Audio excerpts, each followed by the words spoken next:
how would you go about making your favorite generation of Pokemon as hard as possible? Adding self-imposed Nuzlocke rules is a good start, but what if you took things one or maybe a few steps farther? If you don't know, Renegade Platinum is essentially a ROM hack of Pokemon Platinum created by legendary ROM hacker Drayano.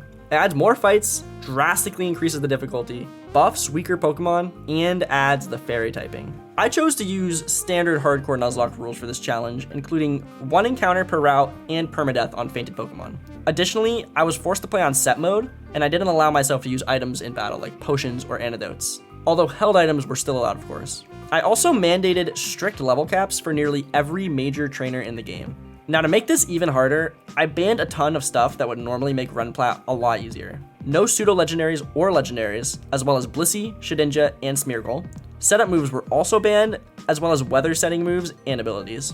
Encore and Substitute were banned as well, as these moves are pretty broken. Lastly, I only allowed moves like Protect, Light Screen, Reflect, Stealth Rocks, and Toxic if the Pokemon learning it can learn it through their level up set. Or in other words, no TMs. And to make all of this even more impossible, if one of my Pokemon faints at any point in the run, I have to start all over again. This is the Renegade Platinum Deathless Hardcore Nuzlocke. The first choice you make in any Pokemon game is generally what starter you pick, and the options in this game are no different from the original. Turtwig, Chimchar, and Piplup all bring different things to the table, but I decided to go with Chimchar. You actually get to choose one of the 2 starters you didn't pick in Sandgem Town, and despite it being my all-time favorite starter Pokemon and one of my favorite Pokemon of all time, I decided to leave Piplup in the bag and chose Turtwig as my second starter. I also picked up the gift Eevee in Twinleaf Town, then went on my way to collect the rest of my encounters. My starting group of encounters before making my way to Rourke is not amazing. In Renplat, you have the option to fight these trainers in the Pokemon Center for each group of starters from the Kanto, Johto, and Hoenn regions. In Jubilife City, I take Bulbasaur, and in Orberg, I take Mudkip. The trainer school also offers an egg that contains a random baby Pokemon, and I unfortunately got a Bonsly. Not an amazing start, but Rourke should be pretty easy regardless of the encounters I end up with. Rourke leads with a Nose Pass that is very exploitable. Its only attacking move is Shockwave, so leading a Pokemon with Taunt and switching into a ground type is a pretty easy counter. In this case, Marshtomp can knock out every single one of Rourke's Pokemon as long as it doesn't get crit and flinched by the Cranidos. The fight goes exactly according to plan, and we make out with our first gym badge. After defeating Rourke, I journeyed north of Jubilife towards Floroma Town. In Floroma Town is where the Johto starters are waiting, and I decided to choose Chikorita, since I figured a grass and fairy type Meganium would be pretty sick. I grabbed 3 more encounters and headed towards Valley Windworks to fight Mars. The first Mars fight is a little bit tricky, since her Purugly has a much higher BST than almost any Pokemon you can get up to this point. Her other 3 team members are complete pushovers. Zubat folds to any electric type and Yanma to any rock type. The Bronzor can be a little bit annoying, but it does almost no damage, so most fire type Pokemon can 1v1 it with relative ease. The real threat is her Purugly, which I use a combination of Onix, Geodude, and Sudowoodo to take out. In Renegade Platinum, instead of escorting Cheryl through the forest, you actually get to fight her first. This battle is almost completely free, and the only somewhat threatening Pokemon is her Chansey, but even that I just Brick Break with my Marshtomp and Monferno. I make my way through the forest, and it's time for what I like to call Renegade Platinum Encounter Simulator. By that I mean grab the guaranteed Beedrill, Feebas, Sneasel, and whatever the else you get from Route 211 and start figuring out how to beat Gardenia. In this game, the snowy routes past Mount Coronet are partially opened up at this point, so it gives you an extra encounter. Except this stupid Sneasel wouldn't get in the goddamn ball, and I was forced to run from it so it didn't kill any of my team. I love catching Pokemon so much. Gardenia is what I would call the first real tough fight of this run. Her Roserade is a huge threat, and you pretty much have to always dodge at least 1 crit. I start by leading Beedrill and taking out the lead Blossom, which brings in the Demon Roserade immediately. After dodging 2 crits, Arcanine takes it down with a Flame Wheel. In comes Tangela, which is an easy 1v1 for Ivysaur, as long as it doesn't hit the 10% Omni Boost 3 times or something, but that's like pretty much completely impossible, right? Cherrim comes in next and sets up Sun, which gives Monferno an extra free kill on the incoming Throttle. Lastly, Breloom folds to my Crobat, and I earn my second gym badge. Immediately after Gardenia and taking out some easy Galactic runs, I met with Galactic Commander Jupiter. Her team isn't very threatening aside from her ace Skuntank. I lead Jolteon to take out her Golbat, which brings in the Skunk. Thankfully, I have a Steelix, which is the perfect counter for that thing, and I take it out with ease. Ivysaur does what it does best, it knocks out Tangela, and I use Donphan for the same with Sableye. I grabbed a ton of random fossils and a Togepi egg from Cynthia before making my way through Cycling Road and expertly dodging some trainers. This is probably where I should explain what Repel Nipping is, since it's how I guaranteed my Sneasel encounter and how I'm going to also guarantee the Gligar encounter on Route 206. Basically, on each route, different Pokemon have different levels they can spawn at. If a certain Pokemon on said route can be a higher level than every other Pokemon on that route, then by leveling your lead Pokemon to the same level as that higher level Pokemon, in this case, Gligar being the only Mon on that route that can be level 22, then you can guarantee Gligar as your encounter. I also picked up a Sableye in Wayward Cave, which will probably be useful later.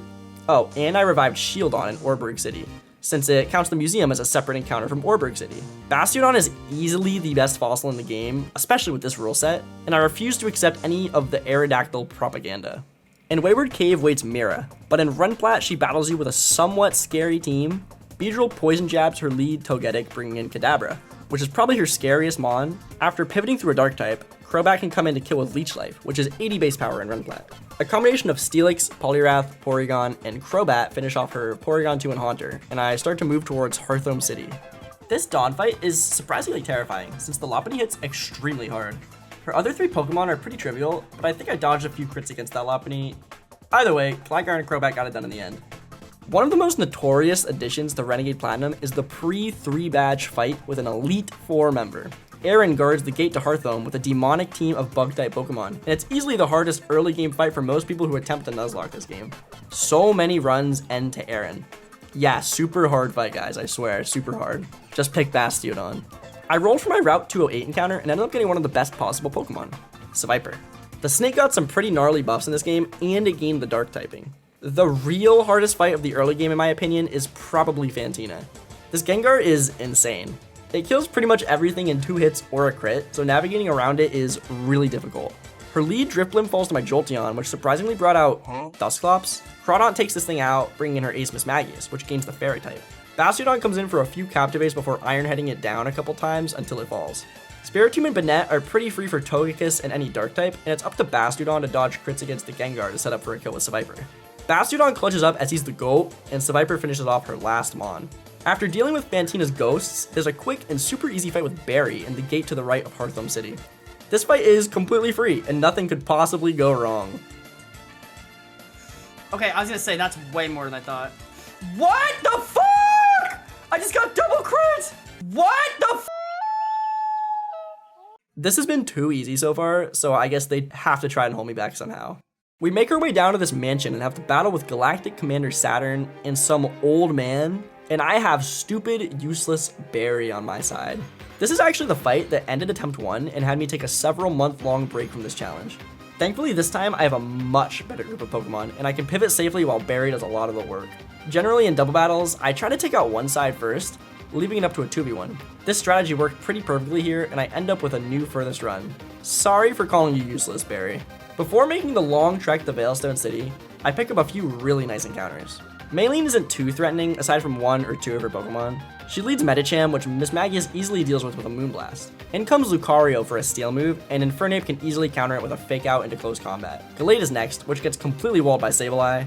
I switch in, and Maylene switches out into Machamp, which is probably her scariest Pokemon. I end up making a huge mistake here, switching my Togekiss on a Thunder Punch, dodging both crit and paralysis. I barely live my own Life Orb chip and Oko the Demon with a Moonblast. Toxicroak falls to Spiritomb Psychic and Infernape to Milotic. Lastly, Gallade comes back in and Sableye finishes the battle, earning us our 4th gym badge. I finally got my Magikarp encounter after what felt like ages, and picked up 2 more members of the team. I also had to travel through the nasty marshes of 212 to find Crasher Wake, who's like jerking off or something, I don't know. Anyway, I brought her back to the gym so I can get my next badge. But before getting my next badge, I have to fight the first real rival fight in Pastoria City, which is actually quite the run ender. Specifically, the Breloom can be really difficult to deal with, since the AI is kind of weird around multi-hit moves like Bullet Seed. I lead Jolteon to KO the Staraptor, and switch into Sudowoodo on the incoming Snorlax Body Slam. A low kick chunks him, and he switches out to Heracross, which was completely unexpected. Thankfully, Togekiss completely walls this thing and KOs it easily. Poliwrath easily deals with Empoleon, bringing in the Demon Mushroom. Meganium is one of the best checks in the game with this Breloom due to it getting the Fairy typing, and Draenikiss takes it out while staying healthy. Milotic 1v1s the Arcanine, and Sudowoodo and Poliwrath finish off the Snorlax. Before starting my preparations for Wake, I pick up the Gift Lapras in Pastoria City. It has Water Absorb, which I figured would be super nice for Wake's gym. It's worth mentioning that at this point in the game, you get access to the Move Relearner, which is super helpful. Wake's team is of course a Rain team, which is incredibly hard to deal with when I can't get rid of the weather myself. He leads with Quagsire, and my plan immediately crumbles. Meganium gets frozen by Ice Punch on the first turn, and I have to steer. Thankfully, Crobat and Poliwrath have perfect synergy and can PP stall the Quagsire out of Earthquakes, and Poliwrath takes it down. Ludicolo comes into Fake Out, and I pivot between Poly and the Bat till Ludicolo is in range of Crobat after Life Orb chip. Cross Poison KOs, and in comes Gyarados. Poliwrath walls this Pseudo Dragon and can completely negate Dragon Dance boosts with Haze, eventually taking it down. Wake decides his Poliwrath is superior and brings it in for the Ditto. I decided that and brought in my Milotic, who, by the way, is a fairy type in this game, to easily knock it out. Poliwrath again easily beats the Floatzel since it has Water Absorb, and Sharpedo falls to my Crawdon. 5 badges down, 3 to go. After beating Wake and chasing down some guy with a Bowl Cut, Cynthia gives me this potion that makes the Psyducks that are blocking my path move. I guess she gave me some smelling salts or something because it definitely worked, and I pressed forward towards Celestic Town. After a series of moderately scary Ace Trainers, right before Celestic Town I get jumped by Dawn. This fight is no joke. Her Mamoswine is so difficult to deal with, and her Lopunny hits like a truck. At this point, I understand the Renplat AI pretty well and can route the fight in a way that should go well for me. Dugtrio sucker punches the lead Alakazam, which brings in Vaporeon. My Milotic slowly whittles away at her, and brings in Torterra when it eventually falls. This was all according to plan, as my Milotic blasts it with an Ice Beam, picking up a second KO. Clefable is next, and Bastiodon was supposed to be able to wall it, but after Paralysis, it starts to get dicey. I bring in Milotic, who also gets paralyzed, and can't heal through Moonblast enough to stay at a reasonable HP. I decide to go for a Moonblast, knowing that it's risky, and Milo lands a huge crit to take it down. Mamoswine comes in, and I pivot through Weezing on the Earthquake to bring out Poliwrath with a Choice Scarf for the KO. Lastly, her Demon Lopunny comes in, and it's clicking a random move. It goes for Strength, which was probably the worst case scenario, and my Azumarill tanks it while holding a Chillon Berry.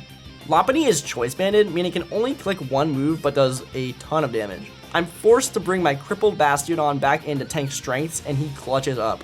My only option from this point is hope Poliwrath can come in, tank a hit, and kill with Choice Scarf. You got this, you got this, you got this, you got this, come on. Yes! Yes! Yes! Yes! Yes! I should be faster, I should be faster, I should be faster. Oh my god, bro. Let's go! Oh, let's go! Run lives! Run lives! After clapping Dawn, I fish up a Relicanth in Celestic Town and fight some other guy with a Bowl Cut that's blocking the entrance to this cave. In the cave, Cyrus battles us with his sad excuse for a team and gets absolutely clapped. Like, this was not close at all. The other two Cyrus fights are at least worth prepping for, but this one is just so easy. You have to go to Pal Park and talk to Professor Oak or something. I don't know, I don't really read the dialogue. I pick up a Tangela as my encounter, and Frontier Brain Darok awaits me in the Pal Park with a terrifying team. It took me a long time to figure out a strategy for this fight, specifically the Metagross. Darok leads with Gallade, which easily falls to Gliscor's Fly. Empoleon comes in for either Scald or Ice Beam, and I send out Poliwrath to handle it. I get frozen for approximately the 1000th time this run, and Lumberry saved my ass. Alakazam is next for Psychic, and Spiritomb is an easy counter with Sucker Punch. Staraptor gets PP stalled by Bastiodon and Spiritomb, and Bastiodon KOs, perfectly setting up for a Metagross Earthquake. Mismagius can easily pivot on that, and 2-hit KO with Focus Sash. Lastly, Swampert takes down the Entei, and Darok falls. Another pretty scary rival fight in Canalave City is next. Hopefully you aren't sick of PP stalling Staraptors at this point, since that's exactly what's happening here. When it's safe, I land a Will-O-Wisp with Spiritomb and set up Stealth Rocks with Bastiodon. On the last turn before Staraptor fates to the burn, I switch an Infernape to bring in Empoleon. Close combat KOs, which brings in Heracross for another easy KO with Fire Punch. Arcanine is next, and Gyarados knocks it out with Waterfall. The Demon Breloom is back, and Gliscor easily takes it down with an Aerial Ace. A combination of Spiritomb Will-O-Wisp and Poliwrath Haze completely stopped the Snorlax from being any sort of threat with Curse, and Berry falls. Immediately after the rival fight, I travel to Iron Island to face Riley, who has a terrifying team full of pseudo-legendaries. I lead Beedrill, and take out Riley's Absol with a U-turn, then bring in Arcanine. Riley foolishly sends out Metagross for Earthquake, and Arcanine Flamethrower ruins it. Adaptability Life Orb Lucario comes in for the most terrifying high jump kick I've ever seen, and Mismagius switches in perfectly to chunk him down to half. Infernape takes the Bullet Punch like a champ, and I pivot back to Mismagius on the incoming second high jump kick, and Lucario falls to himself. Riley doesn't understand the type matchups apparently, and sends out his Salamence on my Fairy type Mismagius, and it fades to one Moonblast. Ursaring is next, and it protects as I switch to Electivire, who gets the fighting type in this game, which gives me a free KO with close combat. Slacking is last, and my Electivire is still holding its Focus Sash to 2-hit KO with close combat. Time for what I consider the hardest fight in the game. Rourke's daddy packs a punch with his Demon Steel-type Pokemon. Yeah, super tough fight. Our first battle with Saturn where he's not being held back by a decrepit old man. I lead Spiritomb against the Alakazam since it only has Psychic and Fighting coverage, and it instantly switches to new Octillery. Spiritomb chunks it with a crit Shadow Ball, and Venusaur finishes it off. Alakazam comes back out, and like clockwork, so does Spiritomb. It immediately switches into Bronzong, and Spiritomb misses a Shadow Ball due to its Bright Powder. This Bronzong actually has Explosions, so I have to be super careful here. Torterra with Chillon Berry plus Shell Armor is a solid counter, and it takes down Bronzong and Rhydon immediately right after. Lastly, Toxicroak falls to Crobat and Alakazam to Spiritomb. Mars is back for the first time since Valley Wind works, and her team is a pretty major upgrade. Her Zubat, Bronzor, and Yanma are all fully evolved and slightly more threatening than before. Her Crobat lead holds a Bright Powder, but falls to 2 Shockwaves from Jolteon. In comes Kangaskhan, and Infernape takes it out with a close combat. Yanmega is next, only to be walled by Bastiodon. Mars sends in Bronzong and sets up Stealth Rocks, which I can't really do a ton about, but Swampert knocks it out, leaving her with her ace, Perugly. This thing almost frauded the shit out of me, but Mawile takes it down eventually, and Mars falls. After that long gauntlet of somewhat difficult fights, we go through Mount Coronet and through the snowy routes of 216 and 217 towards Snowpoint City. After taking out those random demon trainers, I enter the temple and get redemption on the Sneasel from earlier that wouldn't get in the ball, and I catch a Weavile, the perfect counter to Candace's ace, Frostlass. At the end of the temple, I find Candace and Maylene eyeing up Regigigas for some reason, and start prepping for the 7th gym. Candace is, in my opinion, the actual hardest gym leader with this rule set. Permanent Hail that I can do nothing about, combined with Snow Cloak and Bright Powder, and 100% accurate Blizzard makes it such an insanely difficult fight to navigate through. Her Abomasnow lead dies 9 times over to Infernape's Flamethrower, which brings in Walrein. Tentacruel sets up a layer of Toxic Spikes, and Milotic comes in to set up Safeguard. I didn't realize how Yawn worked with Safeguard, and apparently it still puts me to sleep if I set it up in the turn after it hits me. Either way, Milotic frauds him and wakes up immediately, and takes down the Walrus. Frostlass is next for Thunderbolt, which Weavile tanks, KOing with Feint Attack. Mamoswine wants to Stone Edge, and Torterra takes it, which perfectly baits Ice-type attacks into Infernape. Low Kick annihilates Mamoswine, and Weavile comes in for Aerial Ace. I have to send in Milotic to tank 2 Aerial Aces and dodge 2 crits, and like the champion it is, it lives on exactly 1 HP. All that's remaining is the Snow Cloak, Bright Powder, Glaceon, and I pivot Tentacruel on the random move. Earth Power knocks off my Shuka Berry, and Alakazam takes the following Earth Power, killing it with an Aura Sphere. Barry got his ass clapped by Saturn or something, and I'm supposed to go take care of them in the Galactic HQ. This weird guy opens the locked door for me, and I start knocking out Bold Cut soldiers to make my way towards Cyrus. This shit is like a cult, like what the f is actually going on here? I don't remember the lore really, but all I know is this shit is getting kinda weird and I have to put a stop to it. The second Cyrus fight of the game isn't actually that difficult either, which is kinda disappointing considering he's like the boss of the game. The Crobat lead is holding a choice item, so I lead with Togekiss and immediately swap to Mawile for the kill. Houndoom comes in to Flamethrower, and Poliwrath can come in for a Waterfall. I poison my Poliwrath ahead of time to avoid getting burned, since I needed to hold an item to secure the kill. Honchkro's next for Brave Bird, and Jolteon is the perfect counter for this to outspeed and take it down. Weavile falls to Infernape, and Magnezone once again to Swampert. Another relatively free fight, Saturn isn't much stronger than the last time we faced her. Starting with my trusty horse, 2 Flamethrowers knock out the Bronzong, bringing in Octillery. Venusaur cleans up the Octopus, and Alakazam comes in for a Psychic. Dark-type Seviper can easily Sucker Punch twice for the KO, bringing in Rhyperior, which is an easy Torterra angle. Choice Specs Magmortar sees an easy kill with Fire Blast, and Rapidash sucks that up with Flash Fire, which totally isn't foreshadowing at all. You'll get it later. Finally, her Ace Toxicroak is once again met with Spiritomb's Psychic. I start making my way towards the peak of Spear Pillar, where one of the most difficult fights in the game awaits me. A 12v12 tag battle against Mars and Jupiter with shitty little Barry by my side. And when I say shitty, I mean absolutely terrible. Mars and Jupiter both lead with Crobat, one that likes to spam double team, and one that gets annihilated by Barry's Staraptor. Barry decided that he was going to target the double teaming Crobat over and over and over and over and over and over again. At this point, any semblance of a plan I had for this was completely out the window, as I couldn't rely on my partner to do anything it seemed. So I just decided to say f it and try to take stuff out with Arcanine. We take down the Electivire and then the Bronzong while the Crobat is still sitting there, impossible to hit. After the Yanmega comes in though, a miracle happened. Both Bastiodon and Snorlax land attacks on the bat, almost knocking it out. Crobat eventually falls. After taking out the Yanmega, all that's left is the Perugly and the Kangaskhan on that side of the field. Bastiodon and Snorlax kill the cat, bringing out Kangaskhan for a Hammer Arm into Bastiodon. A quick pivot into Mismagius lets Barry take it down, leaving us in a 2v1 situation. From here, I can pivot between Bastiodon, Gyarados, Gliscor, and the rest of my team while I let Barry do a lot of the work. Eventually, Jupiter's overwhelmed and falls, and we successfully beat one of the hardest fights in the entire game.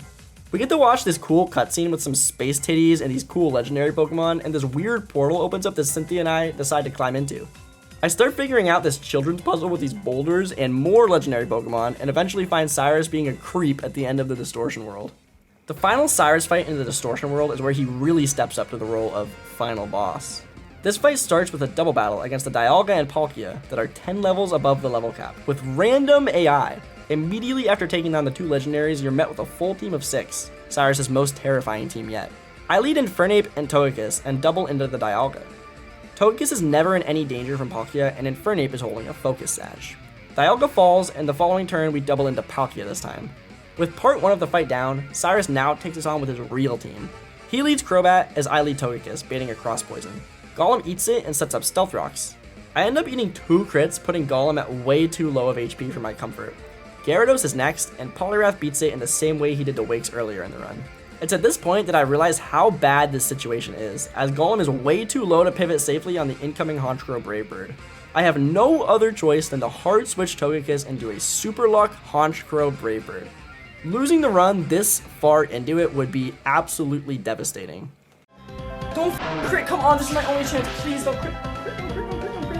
Oh, don't, it's 1 and 8, it's 1 and 8. Yes, yes, yes, yes, yes, yes, yes, yes, yes, yes, yes, yes, yes, yes, yes, yes, let's go, dude, let's go. Oh, come on. Swampert easily handles Magnezone as he always does, and Infernape takes care of the Houndoom and the Weavile. After defeating Team Galactic, Giratina shows up, and I'm face to face with his wild hot breath. I catch the demon and go back to the real world where I'm rewarded with a few encounters. The last gym leader is no pushover at all in Renplat. The Jolteon lead holds a Focus Sash, and can't be OHKO'd, but Torterra should be able to 1v1 it nonetheless. Volkner does something completely unexpected though, and switches Jolteon into Rotom Heat. The plan is already off the rails at this point, but I switch Lantern into the oven. A Surf knocks it out, and Jolteon comes right back in. Lantern knocks him out as well, and we're right back on track. Raichu falls to Gliscor, Rotom Wash to Venusaur, and Luxray, who's now a Dark type, to Infernape. Finally, Gliscor comes back in to obliterate the Ace Electivire, and just like that, we have all 8 badges without a single death. There's still a few potentially scary fights between here and the Elite Four, however, and Victory Road is full of trainers that can be scary if you aren't prepared. The first of these trainers is Marley, who loves fast Pokemon. Although, I think the only thing faster than Marley's team is how quickly she got absolutely obliterated. Like, this fight was so easy. The last 2 fights before the Elite Four are one final fight with Dawn and one final fight with Barry. Dawn leads with her trusty Alakazam, and as always, it falls to Spiritomb. Clefable comes in for a Fairy move, and Crobat nukes it with a Cross Poison. Mamoswine falls to Poliwrath, as every single one of them in the past did. Crobat comes in on a Torterra Frenzy Plant, which leaves the Tortoise completely vulnerable for Weavile to switch in and pick up the kill. Lopunny comes in and is using a completely random move again, and my Togekiss is dead to a couple rolls of Mega Kick crit. Lopunny foolishly clicks Hydrum Kick and Togekiss finishes it off. Finally, Vaporeon falls to Lapras, and I'm left with the final fight before the Elite Four. As always, Barry leads with his Staraptor. I choose to lead with Bastiodon to bait an easy close combat into Mismagius for a Thunderbolt. Empoleon comes in for a Steel-type move, and Electivire takes it down, immediately followed by Snorlax. Mismagius comes back in on the Heracross for another kill, bringing in Arcanine. Arcanine crits the shit out of Golem, because that's what this Golem seems to do best, and Milotic switches in to pick up the KO. A Bastiodon pivot on Breloom baits Mach Punch perfectly into Mismagius to pick up a 3rd kill, and just like that, we're at the gates of the Elite Four, and we have a lot of work to do. With every trainer aside from the Elite Four taken care of, I grab my last few encounters and start prepping. The Elite Four in this game is pretty insane. Each of the 4 Elite Four members, as well as Cynthia, have one of 4 possible teams at random. I'm not like a math expert, but that means I have to prep for like 20 different potential teams while only being able to bring 6 Pokemon of my own. The point is that this Elite Four is no joke, and it took me a long time to figure out exactly what team of guys I needed to use to beat the hardest part of this game. I ended up going with this squad, and each member serves a very important purpose. Torterra. My trusty second starter is a tank. Shell Armor, Synthesis, and Leech Seed is a crazy combination, and it hard walls a ton of Pokemon across all 5 trainers. Some major threats are practically nullified because of this Tortoise. Bastiodon, another very solid defensive Pokemon, has the perfect type combination to bring perfect synergy to the rest of the team. Being able to tank practically any hit and perfectly bait in ground or fighting type attacks that the rest of my team can tank is such a valuable thing to offer. Plus, it gets Protect and Stealth Rocks. Crobat, another amazing pivot who can take the fighting and ground type moves that Bastiodon wants to avoid. This guy actually has 0 speed IVs, but hopefully that doesn't matter. Mismagius, another Pokemon that has perfect synergy with Bastiodon. 4 immunities is actually absurd, and it's my biggest offensive powerhouse of the team. Fairy and Ghost Stab is super valuable for Lucian and Cynthia. Gliscor, a really important counter to some specific niche Pokemon across all of the teams. This thing can completely sweep certain teams in the Elite Four, and it has amazing typing, which is really solid defensively and offensively. Lastly, the Pokemon I was forced to bring for one specific, very niche purpose. Rapidash. Also known as Horse, only one thing that this horse is here for, and that is that it's my only fire immunity. I thought about bringing something tanky that resists fire moves like Milotic. Not being able to remove Sun makes Flint very difficult, as Sun boosted fire moves hit even the bulkiest of water types for nearly half of their HP. Rapidash is crucial here. The Elite Four starts with Aaron, who definitely wants his run back from Hearthome City. I ended up rolling Team 4, which was the best of the 4 options. I lead with Gliscor just in case Aaron got Team 3, and immediately switched to Bastiodon on the Yanmega. Stealth Rocks come up, and Bastiodon crits the Yanmega on the first attack of the fight. Heracross comes in to close combat Bastiodon, and Mismagius tanks it for a Moonblast. Scissor's next, and this thing is easily the biggest threat of the fight. I pivot through Torterra on Bullet Punch and into Crobat on Bug Bite. Crobat lands a Heat Wave after Scizor chooses not to Bullet Punch, taking it down. Armaldo gets walled by Torterra with Leech Seed and Synthesis, and Vespiquen can't touch Bastiodon. Drapion, his ace, once again gets walled by Torterra and eventually falls. 1 down, 4 to go. Bertha, as you guessed, has 4 possible sand teams, 2 of which lead with Tyranitar and 2 with Hippowdon. I once again end up with the preferred team, Team 4. She leads with Tyranitar, who's choiced. Crobat U-turns, baiting a Stone Edge into Bastiodon, who sets up rocks. This is super important later, as it secures a really important range on her Mamoswine. Torterra comes in after the rocks are up, taking out the T-Tar. Mamoswine wants to use an ice move, so Rapidash takes it and knocks it out with a low kick. Quagsire's next, and it's Torterra's turn again. He takes out the incoming Dugtrio and Rhyperior all back to back, and all that's left is her Torterra. I pivot between Crobat and Bastiodon using U-turn in between until he falls. 2 down. Flint, who like I said earlier has permanent Sun teams, is the entire reason Rapidash is here. Flint has his 3rd team, which isn't ideal as Gliscor can't completely sweep this one. Gliscor outspeeds the Ninetales lead and kills with an Earthquake, bringing in Magcargo. This thing is easily the biggest threat on the team, as Magcargo is buffed an absurd amount in Run Plat. It's also holding a Focus Sash, so Gliscor can't kill it and I always die to Fire Blast. I'm forced to PP stall this thing out of Fire Blast by pivoting between Rapidash and Torterra and Gliscor, and eventually I can take it out. Charizard's next, holding a Choice Specs, so Rapidash easily switches in on the Fire Blast and kicks the shit out of it. From here it's smooth sailing, as Magmortar can't use a Fire move on the horse, and Gliscor has an easy switch for another EQ. Arcanine also falls to Gliscor, and Flint's best fire type, Lopunny, is his last remaining Mon. Bastiodon comes in to protect on the incoming high jump kick, chunking Lopunny down to half HP. Crobat takes the following high jump kick and finishes with a fly. 3 down, 2 to go. When it comes to planning Elite Fours with so many different teams, you kind of can't plan for literally everything.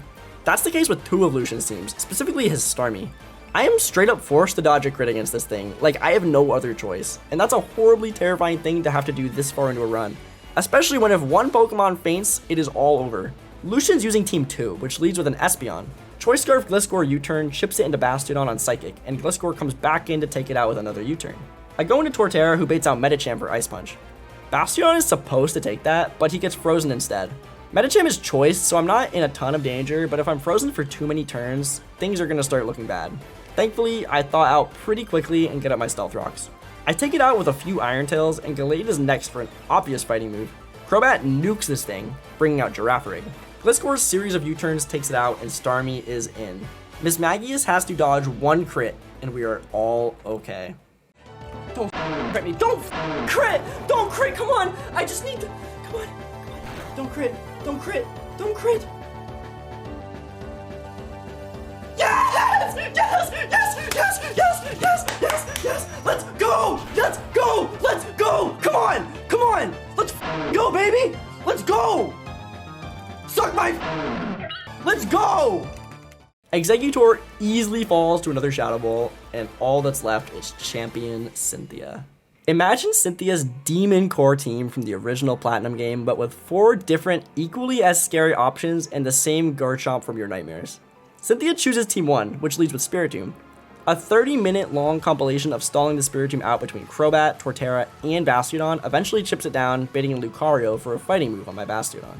Cynthia has 2 different Lucario sets across her 4 teams, a physical one and a special one.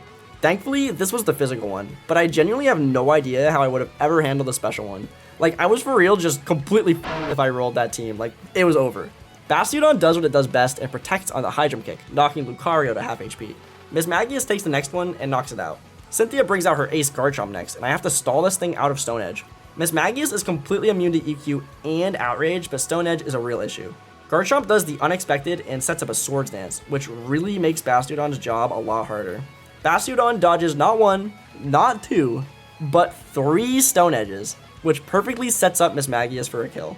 Roserade isn't a huge threat, but I have to avoid getting Sleep Powdered. Crobat does just that and takes it down with a fly. I U-turn the Togekiss into Bastiodon, who really wants to win apparently, and crits the Togekiss with an Iron Tail. All that's left is Cynthia's Milotic, and I have only one answer for this thing. Yes! Yes! Yes! Yes! Oh my god! Please! Please! We win! We win! Come on! No way! No way! No shot! Please! It kills! No! Oh my god! Holy fuck! Oh my god! There's no way I just did that! There's no way I just did that! That's why I'm the GOAT, baby! And just like that, potentially the hardest challenge I've ever tackled was defeated in only 3 attempts. Thank you so much to everybody for being a part of this journey. It really was an insane one. Special thanks to Drayano for making this game. Renegade Platinum is one of my all-time favorite ROM hacks, if not my absolute favorite. If you liked the video, be sure to like, comment, and subscribe. It really helps me make more videos just like this one. And be sure to follow me over on Twitch. I stream almost every single day. Till the next challenge, goodbye everybody.